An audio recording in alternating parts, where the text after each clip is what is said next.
किसी छोटे गांव से एक युवक रहता था जिसका नाम था विक्रम।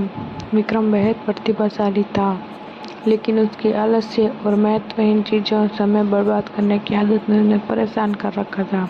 सुबह उठने में उसे देर हो जाती, पढ़ाई का टाइम टालता और दोस्तों के साथ गेम खेलने अपनी रात गुजार देता।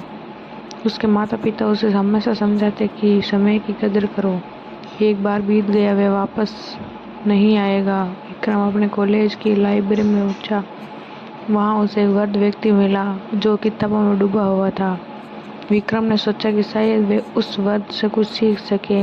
उसने वृद्ध से कहा, दादा, मैं अपनी जिंदगी में कुछ कर नहीं पा रहा हूँ। हर बार मैं समय बर्बाद करता रहता हूँ। मुझे बताएं मैं क्या करूँ।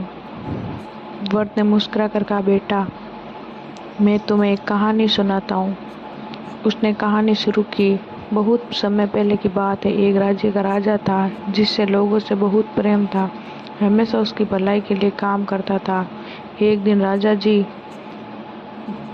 गांव में मुझे कुछ नहीं मिला क्योंकि मैं कम नहीं सकता, लोग ताना मारते हैं।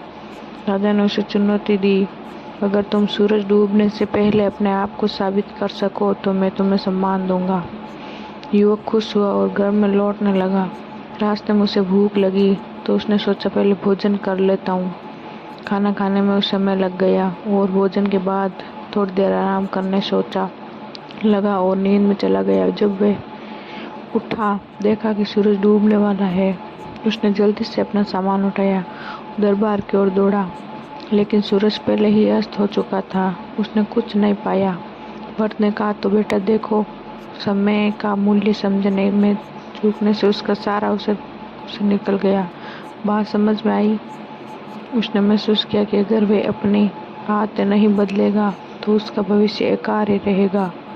उसने काम ठान लिया कि वह समय की कदर करेगा। विक्रम ने अपनी पढ़ाई पर ध्यान केंद्रित किया और धीरे धीरे उसने न केवल अपनी अकादमिक स्थिति सुधारी बल्कि अपने सपनों को भी पूरा करना शुरू कर दिया। इस कहानी से विक्रम को सिखाया, ये समय ही सबसे बड़ा धन है और जो इसका सही मूल्य समझता है वही सफलता के शिखर पर पहुंचता है।